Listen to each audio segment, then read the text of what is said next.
Your Honor, if I may, the concern we have is we just found out, 2 or 3 days ago that. Your Honor, if I may, the concern we have is we just found out, 2 or 3 days ago that Ethan Crumbley's trial was moved to January, and Why do I care? Because we need him as a witness in this. I think I'm gonna like this judge. Why did she just say, why do I care? That is so rude. And why did you hear them say Ethan's name? I really feel like they standing in front of their parents. Like that whole little situation right there. Why do I care? Like you trying to snitch on your siblings kind of thing. I think I'm gonna like this judge. I think I'm gonna like her. But yeah, they gonna complain a little bit later that Ethan's name was mentioned. I saw this little clip and I was like, oh, okay. I watched the trial, but I wasn't really feeling like a video. But this one right here, I got some opinions on. I got some questions. Trial, even if he gets up there and has to plead the fifth. Wow. Are they throwing their son under the bus to save themselves? The parents of the 15-year-old charged with a shooting rampage at a Michigan high school could call on their son to testify in their case. James and Jennifer Crumbley both face 4 counts of involuntary manslaughter after their son, Ethan, allegedly shot and killed 4 students and injured 7 others at Oxford High School last November. The intention to call their son to the stand shocked the courtroom, and prosecutors argue the defense will use Ethan Crumbley to downplay the role of his parents. This is when I wish I knew more about the law. What do you mean throwing him under the bus? I feel like if you put him on the stand, you're going to be like, did your parents or did they not give a damn about you? That's what I thought the questions was going to be. But this whole clip is talking about Fifth Amendment and why he shouldn't ask no questions, incriminating himself. How's it incriminating yourself to say you don't think your parents give a damn about you? Rachel Fizet is a criminal defense attorney and is joining us live tonight. So the defense says, we're not trying to throw Ethan under the bus to save the parents. Do you buy that? I don't buy it. I also don't think that Ethan, if he's advised by counsel, will in any way testify, as the Fifth Amendment covers a whole host of things that could be incriminating. I've had clients and other people not answer their name under the Fifth Amendment guys. So it's hard to believe that there's anything that he could go up and say that would not possibly be used against him in his own legal action. I guess I'm going to have to look up the Fifth Amendment for dummies after this video, because how is admitting your name going to do anything to your defense? I don't understand. I mean, I understand long term, the more questions, but I don't understand how saying that at one time I felt as if I had things going on in my life that I needed help with, and my parents did not help me out. I think he can say that legally and not self-incriminate. He got to be able to say something. I'm going to have to look it up. Because I'm confused, and I wish I knew some shit about the law, because this right here makes me mad. Well, that is what confused me, because I heard the interaction between the defense attorneys and the judge today, and the judge even seemed to allude that there are some questions that he may potentially be able to answer and not plead the fifths. And I started to think, what would that be? See, that's why I'm confused. She's so confused. But you know what? I guess from the defense aspect, it doesn't make sense. What kind of questions can he answer? Because all of the questions that they will want to ask. But I don't understand, because here's the thing. Obviously something was going on, right? Stick with me. You see in the journal, he had issues with his parents, right? Why would he have loyalty to not want to answer those questions that I'm like, I know it's some questions that he can answer that's not. It might not make him look good, but he doesn't look good anyway. You know what I mean? So only thing he can do is make himself look even worse to go towards his defense of mental insanity, maybe. You know what I'm saying? Like, there are questions he can answer. It just won't make them look good. And it won't self-incriminate him.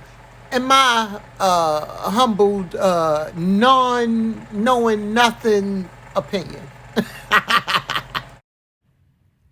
His birthday, there is literally not much that he will be able to say that could possibly help his parents. I think they want him there, they want his presence there, and they want to point to the real shooter at some point in their legal argument and take the responsibility away from his parents.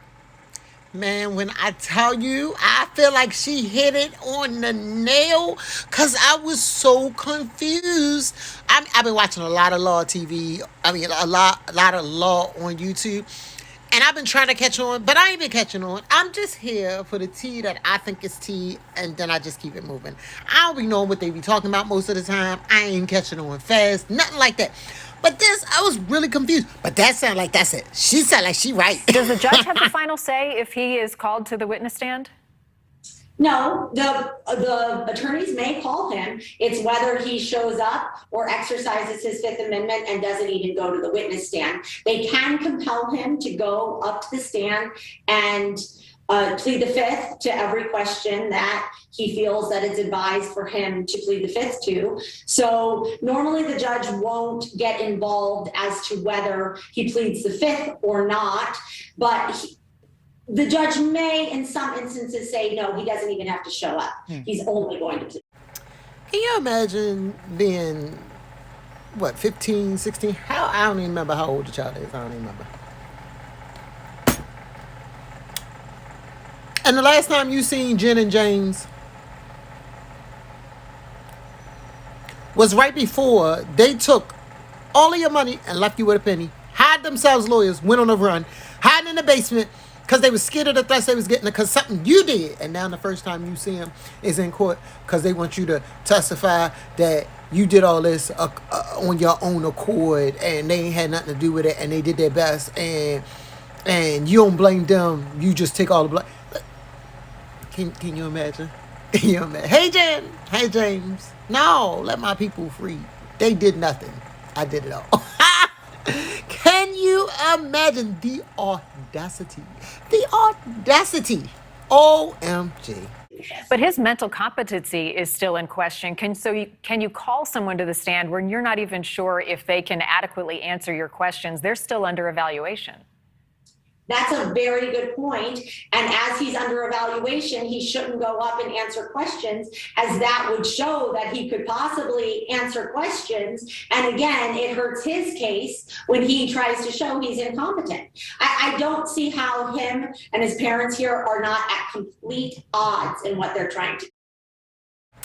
I'm always wondering, I got issues with the mental insanity kind of thing because, you've been walking the streets all this time, you've been going to school all this time, and you was fine. Nobody could tell. People having conversations with you, no one could tell, And that's with adult, child, it don't matter to me. If you can fake the funk and be normal, any other time, I don't have much leeway for the plea when you did something that you got to your breaking point because you should have said something this whole time. But besides that, why would they be trying to transfer him back to a juvenile prison and send him to school and stuff like that if he might not even be capable of doing something simple like sitting on the stand and telling his truth, telling what he believes is actually facts? You know what I mean? Like, he could actually be responsible for, even though it don't, not that it don't matter, but it don't matter, like getting a high school diploma and a college degree. You fighting for him to go to school and stuff like that. Not them, but his advocate and his lawyer and stuff like that. But he might be so mentally incapacitated that he can't sit on the stand. That's what I be confused about. People be worried about the wrong thing. Okay, let's figure out where he stands first. Let's figure out where his mental capacity is. And then worry about school and transfers and he don't need to be in solitary confinement. They be killing me. They be killing me. You be worrying about the wrong shit, if you ask me. That's how we get to this place where, Right. It was an unusual request. I mean, the prosecutors even had a physical response to the request because it was such a surprise. The prosecutors do have a tough case here, though, and Ethan's journal, it seems to me, will be a major point of contention here. In his journal, he says, I want help, but my parents don't listen. I have zero help from my mental problems, and it's causing me to shoot up the school. My parents won't listen to me about the help of a therapist. So how critical is this journal to the prosecution's case of a conviction? Oh, I think that journal is incredibly critical. So the prosecution might want him to in there so they can say it's not hearsay. But that is an incredible statement. I am asking my parents for help, and they are not giving it to me, but instead they're giving me ammo and guns. I mean, that journal is a huge piece of evidence. You know, I can't say enough. I understand we all have lazy parent moments. We all want to take a nap sometimes. Sometimes we do not want to sit and watch these kiddie shows. We do not want to go to the birthday parties. We don't want to go to the school event. Sometimes we be just wanting to roll, have some adult fun, leave these kids at home. You know, sometimes we need to relax, release. We need to woosah. We need to do our own little thing. You know, you can't be a parent all the time. But Did you hear that? Did you hear? What can you say to combat? That has got to be the craziest thing I've heard a child say. That's more than an embarrassing, oh no, look, my mommy farts all the time. You know, that's more than it. I cannot stress enough. I cannot wait for this case to start. I'm not for guilty or not guilty. I really just want to see how things turn out with this one. They are charged with 4 counts of involuntary manslaughter. Who has the tougher case right now, the defense attorneys representing them or the prosecutors? It's highly unusual to charge the parents in a case like this. So this is somewhat a novel case. I think the prosecution has a hard time with this case because shooting and what was done is such a heinous act. The parents were not on the scene. So that I think the prosecution is trying to prove a somewhat novel case under involuntary manslaughter. But the evidence in this case really does continue to support the prosecution's case. But the problem is they were on scene. He premeditated this incident, right?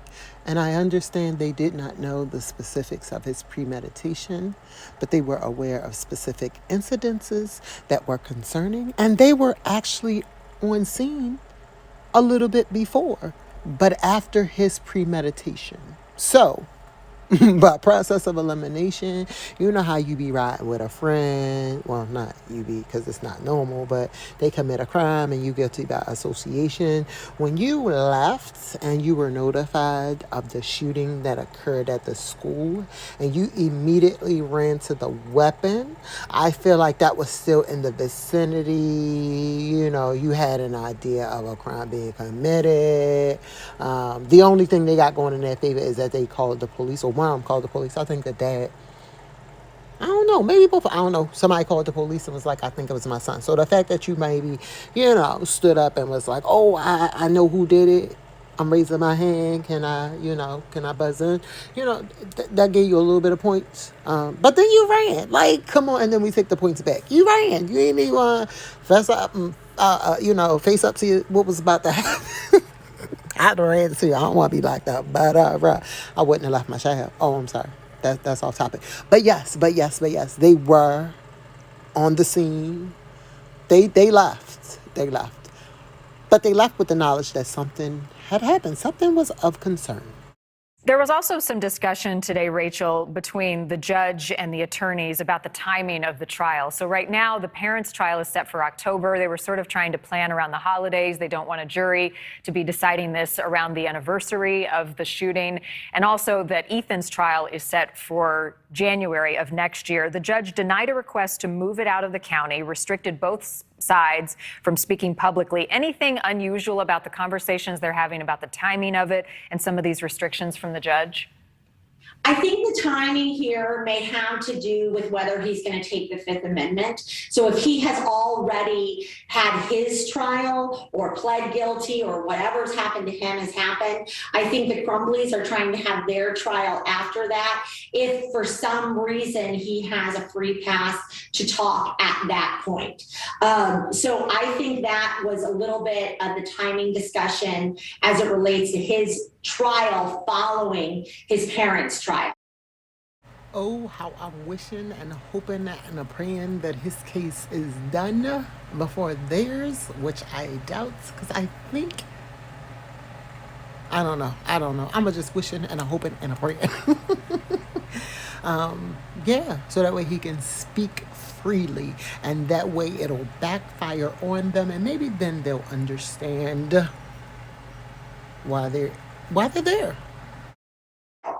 Beyond that, I don't think there's anything particularly unusual. The judge denied the request to change the venue, saying that they could get a fair trial still in Oakland County. That was probably a pretty close call given what happened in the county. But beyond that, I think that the rest of the motions and discussions seem pretty normal. Well, as it stands right now, it sounds as though the trial will take place in October. We'll see, and we'll also see the big what if Ethan takes the stand. Rachel, as always, appreciate your time. Thanks. Thank you for watching. Go to newsnationnow.com to find News Nation on your television. All right, so I guess we'll be back in October. But yeah, I ain't got nothing else to say. I'll catch you on the next one. Bye, y'all.